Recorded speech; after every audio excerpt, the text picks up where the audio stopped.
Halo, perkenalkan, nama saya Olivia Febrianti, NIM 1941068, dan di sini saya akan menjelaskan tren teknologi dengan data mining di masa depan. Tren teknologi dengan data mining dalam bidang pendidikan. Dengan perkembangan zaman yang semakin canggih dan teknologi pengumpulan data yang dapat memudahkan kita untuk mengumpulkan sejumlah data berukuran besar, data mining tersebut memiliki fungsi terpenting, yaitu membantu mendapatkan informasi serta meningkatkan pengetahuan bagi penggunanya. Data mining merupakan campuran metode-metode analisis data maupun algoritma untuk memproses data yang berukuran besar. Untuk pemilihan metode dan algoritma bergantung pada tujuan dan proses KDD atau Knowledge Data Discovery secara keseluruhannya.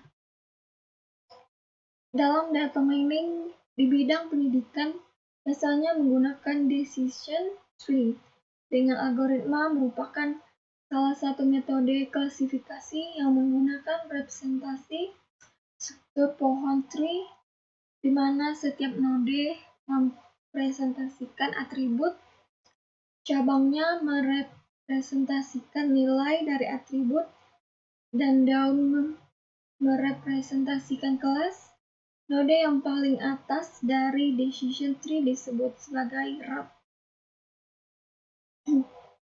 Pada decision tree, terdapat 3 jenis node, yaitu yang pertama, root node, merupakan node paling atas. Pada node ini tidak ada input dan bisa tidak mempunyai output atau mempunyai output lebih dari satu. Yang kedua, internal node, merupakan node percabangan.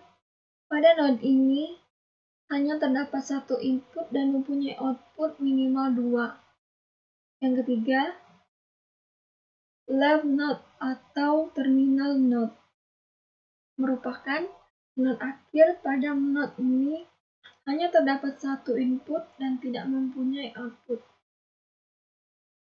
Tren masa depan. Yang pertama, menambah objek kompleks untuk tipe tertentu. Metode otomatis modern untuk pengukuran, koleksi, dan analisis data dalam berbagai bidang telah menghasilkan data dalam ukuran masif dan struktur yang kompleks. Untuk dapat mengelola volume data yang sangat besar dan data begitu kompleks, digunakanlah sistem basis data secara tradisional. Basis data relasional digunakan untuk menyimpan informasi tersebut dalam bentuk kumpulan atribut. Pendekatan data mining biasanya hanya menangani subtipe data.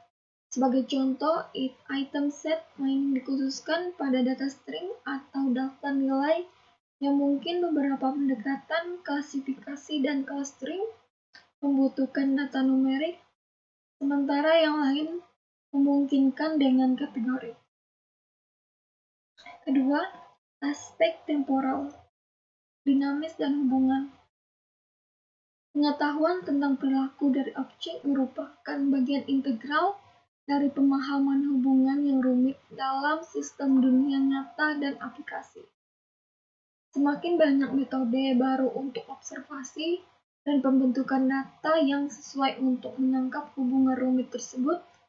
Namun, beberapa arah penelitian dalam data mining lebih fokus pada deskripsi statis dari objek atau tidak dimaksudkan untuk menangani data yang bersifat dinamis dalam hal perilaku dan hubungan. Yang ketiga, pre-processing data, cepat, transparan, dan terstruktur. Penemuan pengetahuan dalam data mining untuk dunia nyata diakui tidak hanya sekedar pengenalan pola.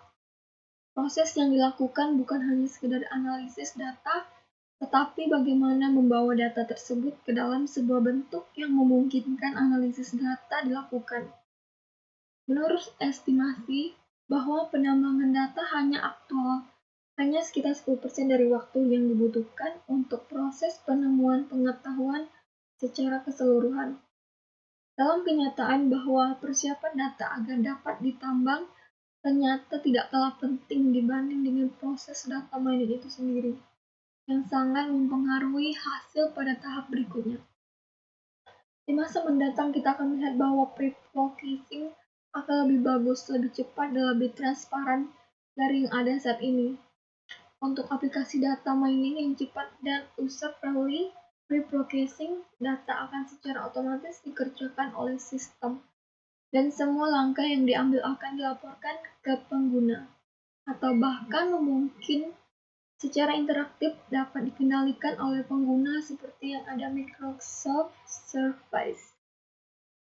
Representasi data yang umum dan bahasa deskripsi untuk pre-processing data akan memudahkan komputer dan pengguna untuk memutuskan dan mempelajari pengetahuan yang ada, dan cara ini sudah dan akan terus digunakan. Pengguna yang akan terus meningkat.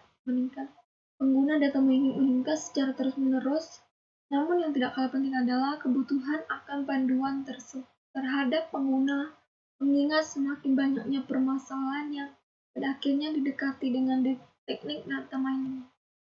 Ya, kesimpulannya, dengan adanya data mining dapat memudahkan kita untuk memproses data yang berukuran besar. Data mining telah menjadi sebuah disiplin ilmu atau kajian yang menawarkan sejumlah keuntungan dengan keterkaitannya dengan berbagai domain ilmu pengetahuan tersebut secara komersial dan akademik. Baiklah, sekian penjelasan dari saya. Terima kasih.